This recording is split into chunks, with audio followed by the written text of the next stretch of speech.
یکم محرم الحرام 1446 ہجری ہے۔ نئے سال کا آغاز ہے، لیکن نئے سال کے آغاز کے ساتھ ہی ایک سمجھیں کہ مومنوں کے دلوں پر ایک غم کی بدلی چھا جاتی ہے جب یہ معلوم ہوتا ہے کہ یہ وہ دن ہے جس دن خلیفہ دوم، مراد رسول، خسر رسول جناب فاروق اعظم رضی اللہ تعالیٰ عنہ کا یوم شہادت ہے۔ جناب عمر فاروق رضی اللہ تعالیٰ عنہ کا بڑا بلند مرتبہ، بڑی شان ہے، بڑی عظمت ہے۔ نبی مکرم صلی اللہ علیہ وسلم کے دوستوں میں، انتہائی قریبی دوستوں میں جن کا شمار ہوتا ہے۔ 4 دوست جو قریبی ترین تھے، ان میں 2 جو حضور کے داماد تھے اور 2 حضور کے سسر تھے، جناب ابو بکر صدیق اور عمر فاروق۔ ان سے رشتہ نبی اکرم صلی اللہ علیہ وسلم کا کہ حضور ان کے داماد تھے، اور ان کا گھر کتنا مرتبے والا، جن کے دروازے پر پوری کائنات کے دولہا کی بارات گئی۔ اور 2 داماد رسول ہیں، سیدنا عثمان غنی رضی اللہ تعالیٰ عنہ اور حضرت شیر خدا علی المرتضیٰ رضی اللہ تعالیٰ عنہ۔ تو بڑی شان اور بڑا مرتبہ ہے ان ہستیوں کا۔ تو آج جو خصوصیت کے ساتھ ہم نے ذکر کرنا ہے وہ جناب عمر فاروق رضی اللہ تعالیٰ عنہ کا۔ تو پہلے یہ تو دیکھیں کہ عمر ہے کون؟ عمر کون ہے؟ عمر وہ ہیں جنہیں رسول خدا نے خود اللہ سے مانگا۔ ایک روایت میں پڑھ رہا تھا، حضور نے اللہ کے بارگاہ میں عرض کی، باری تعالیٰ میں تجھ سے 1 لاکھ جانثار نہیں مانگتا، تو مجھے 2 عمروں میں سے 1 عمر عطا فرما دے، عمر بن خطاب اور عمر بن عشام۔ اب اللہ تبارک و تعالیٰ نے عمر بن خطاب کو پسند فرمایا۔ تو جب آپ نے دین قبول کیا، واقعہ آپ جانتے ہیں، تو فاروق اعظم کا آپ کو خطاب ملا، کیونکہ آپ حق و باطل میں ایک واضح لکیر کھینچنے والے تھے۔ جب آپ اسلام قبول کیا تو آپ نے عرض کیا، یا رسول اللہ، کیا آپ کا دین سچا دین نہیں ہے؟ حضور نے فرمایا بے شک سچا دین ہے۔ کہا پھر اس کا اعلان کیوں نہ کریں، پھر اس کا پرچار کیوں نہ کریں؟ تو پرچار ایسے کریں گے کہ بیت اللہ میں جا کر علل اعلان نماز پڑھیں گے، بیت اللہ کی چھت پر اذان دی جائے گی۔ تو ایک لائن کے سامنے 2 صفیں بنائی، ایک صف کے سامنے حضرت امیر حمزہ کو کھڑا کیا۔ شیر حمزہ کہتے ہیں بفرے ہوئے شیر کو۔ تو پورے عرب کے اندر کسی مائی نے ایسا جوان پیدا نہیں کیا تھا جو حضرت امیر حمزہ کے سامنے کھڑا ہوتا، اور کسی مائی کا ایسا لال نہیں تھا جو عمر فاروق کے سامنے کھڑا ہوتا۔ آپ نے ایک لائن کے سامنے حضرت امیر حمزہ کو کھڑا کیا، دوسری لائن کے سامنے آپ خود کھڑے ہوئے، تلواروں کو، ننگی تلواریں ہاتھ میں پکڑ کر آپ یہ اعلان کرتے جا رہے ہیں، جو چاہے اس کے بچے یتیم ہو جائیں، اس کی بیوی بیوہ ہو جائے، اس کی ماں اپنے بیٹے سے محروم ہو جائے، آئے وہ آج عمر فاروق اور اسلام کا مقابلہ کریں، علل اعلان نماز پڑھ۔ عمر فاروق کون؟ وہ عمر جن کے بارے میں رسول خدا صلی اللہ علیہ وسلم نے فرمایا کہ عمر جدھر جاتا ہے حق ادھر چلا جاتا ہے۔ وہ عمر جن کے بارے میں اللہ کے رسول نے فرمایا کہ عمر کو دیکھ کر شیطان بھی اپنا راستہ بدل لیتا ہے، شیطان بھی اپنا راستہ بدل لیتا ہے ظاہری زندگی میں بھی، اور جب آپ قبر میں موجود ہیں اس وقت بھی شیطان راستہ بدل لیتا ہے۔ کسی شیطان کی ضرورت نہیں ہے عمر کی قبر کے سامنے سے گزر جائے، آج بھی راستہ بدل لیتا ہے۔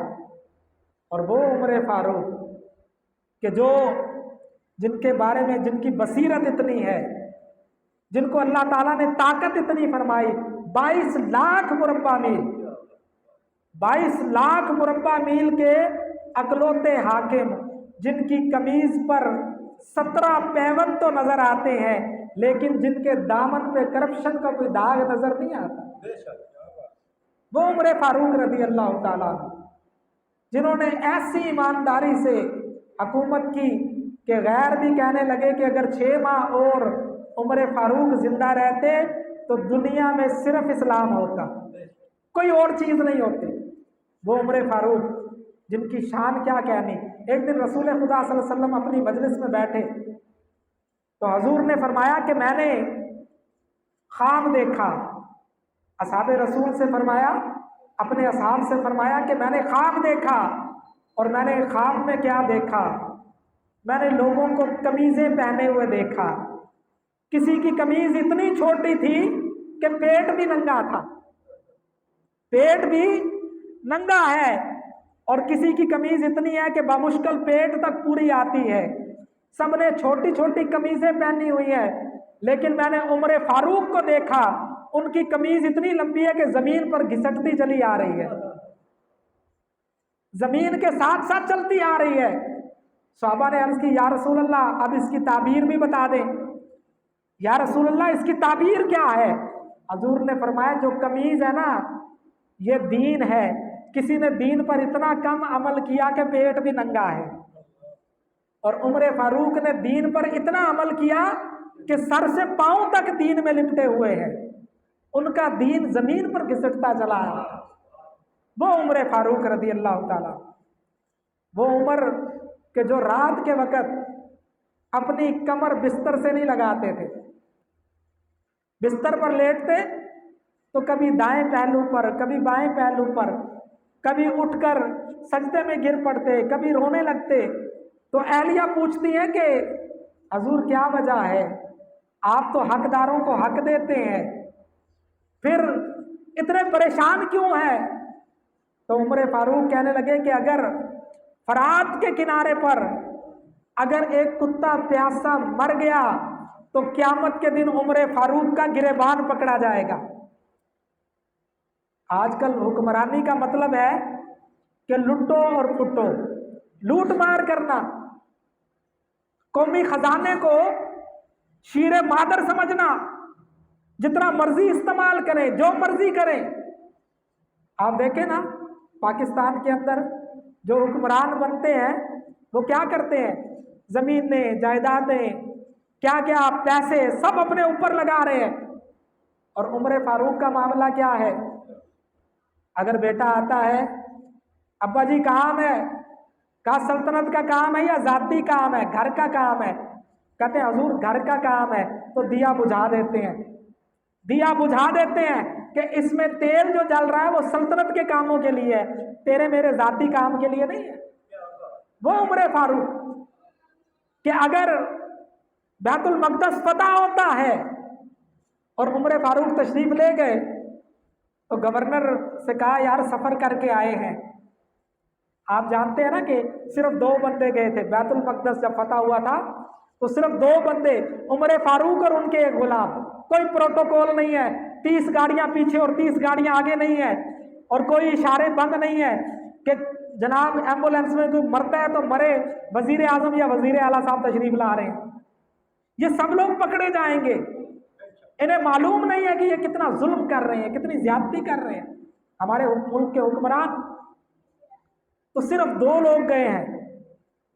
تو جب وہاں بیت المقدس پہنچے چابیاں لینے کے لیے، تو قریب پہنچ کر باری کس کی تھی؟ غلام کی۔ غلام نے کہا حضور اب تو قریب پہنچ گئے ہیں، شہر میں داخل ہونے لگے ہیں، اب اگر میں بیٹھا تو لوگ کیا کہیں گے؟ عمر فاروق نے فرمایا میں نے اگر ناانصافی کی تو لوگ مجھے کیا کہیں گے؟ عمر نے اگر انصاف نہ کیا تو لوگ کیا کہیں گے؟ فرمایا باری تیری ہے، تو ہی بیٹھے گا۔ غلام گھوڑے پر ہے۔ اچھا عمر فاروق چاہتے تو 2 گھوڑے لے جاتے، لیکن کہا اتنی سکت نہیں ہے، گھوڑے اس کام کے لیے تھوڑی ہیں۔ تو غلام بیٹھا ہے، خود پیدل چل رہے ہیں۔ لوگوں نے کہا واقعی اگر کوئی عادل ہے تو عمر فاروق ہے، انصاف کرنے والا۔ ایک لشکر، اب آپ دیکھیں، ایک لشکر روانہ کیا، ایک لشکر روانہ کیا 1000 میل دور۔ کتنا سفر تھا؟ 1000 میل دور۔ حضرت ساریہ رضی اللہ تعالیٰ عنہ کے ساتھ لشکر روانہ کیا، اور حضرت عمر فاروق مدینہ میں بیٹھ کر جمعے کا خطبہ دے رہے ہیں۔ خطبہ دیتے دیتے یکدم بولے، یا ساریۃ الجبل، یا ساریۃ الجبل، اے ساریہ پہاڑ کے پیچھے سے۔ تو لوگوں نے کہا عمر فاروق کو کیا ہو گیا، یہ کیسے جملے بول رہا ہے، ساریہ تو اتنی دور ہے۔ اب تھوڑا عرصہ گزرا تو اسلامی لشکر فتح حاصل کر کے آ گیا۔ لوگوں نے پوچھا، مدینے میں جمع ہوئے، مسجد نبوی میں جمع ہوئے، لوگوں نے پوچھا کہ ذرا یہ بتاؤ کیسا رہا؟ تو حضرت ساریہ کہنے لگے، ہم کافروں کے نرغے میں آ گئے تھے، کافروں کے نرغے میں آ گئے تھے، قریب تھا کہ ہم شکست کھا جاتے، تو اچانک ہم نے کانوں میں امیر المومنین عمر فاروق کی آواز سنی، اے ساریہ پہاڑ کے پیچھے چلے جاؤ۔ انہوں نے کہا آواز سنتے ہی ہم پہاڑ کے پیچھے سے گئے اور دشمن پہ حملہ کیا اور ہم فتح یاب ہو گئے۔ تو عمر فاروق کہاں بیٹھے ہیں؟ مدینہ کے اندر 1000 میل دور، لشکر کو دیکھ رہے ہیں اور ساتھ ساتھ گائیڈ بھی کر رہے ہیں، رہنمائی بھی کر رہے ہیں، کوچنگ بھی کر رہے ہیں، فرما رہے ہیں اس طرح جنگ لڑو، اس طرح نہ لڑو۔ تو اگر 1000 میل دور بیٹھ کر حضور کے غلام عمر فاروق دیکھ سکتے ہیں تو حضور کے دیکھنے کا عالم کیا ہوگا، میرے آقا کی نظر کا عالم کیا ہوگا؟ تو یہ عمر فاروق رضی اللہ تعالیٰ، جتنا مقام۔ اب ایک مرتبہ کیا ہے کہ مسجد بن رہی ہے، مسجد کی تعمیر ہو رہی ہے، اسی اثناء میں باہر سے ایک گروپ آ گیا، کچھ لوگ آ گئے، کیسر و کسریٰ کا ایک وفد آ گیا۔ تو انہوں نے پوچھا جی عمر کہاں ہے، عمر جس کے نام سے کیسر و کسریٰ کامتا ہے، ذرا بتاؤ تو عمر کہاں ہے؟ انہوں نے کہا مسجد کی تعمیر ہو رہی ہے، وہاں مزدوری کر رہا ہوگا، مسجد کی تعمیر ہو رہی ہے وہاں مزدوری کر رہا ہوگا، جاؤ دیکھ لو۔ اب جب وہاں پہنچے، لوگوں سے پوچھا وہ خلیفہ عمر کہاں ہے، عمر فاروق کہاں ہے؟ انہوں نے کہا وہ سامنے دیکھے جو تہمت ٹانگ کے گارا پاؤں سے گارے کو دبا رہا ہے، مکس کر رہا ہے، وہ ہمارا عمر فاروق ہے، تہمت اوپر کر کے مزدوروں کی طرح کام کر رہا ہے، وہ عمر فاروق ہے۔ عمر فاروق رضی اللہ تعالیٰ عنہ کے پاس گئے تو انہوں نے کہا کہ ہم آئے ہیں، کیسر و کسریٰ نے بھیجا ہے، ہم آپ کے لیے 3 تحفے لائے ہیں، 3 تحفے لائے ہیں۔ کہ سب سے پہلے تو آپ کے لیے یہ زہر لے کر آئے ہیں، یہ زہر ایسا ہے کہ اگر آپ کسی کنویں میں ڈال دیں تو پورے کا پورا کنواں کڑوا ہو جائے گا، جو پیے گا وہ اگلی سانس بھی نہیں لے گا، اتنا سخت قسم کا زہر ہے۔ اے عمر یہ تم اپنے دشمن کسی کو دے دینا، کسی اپنے دشمن کو دینا ہو تو یہ زہر دے دینا۔ عمر فاروق نے ڈھکن کھولا، بسم اللہ پڑھا اور پی لیا، کہا میرا سب سے بڑا دشمن میرا نفس ہے، میرا سب سے بڑا دشمن میرا نفس ہے، اور پی لیا، اور ہوا کچھ بھی نہیں۔ اللہ کے بندوں کو کیا ہونا، پی لیا۔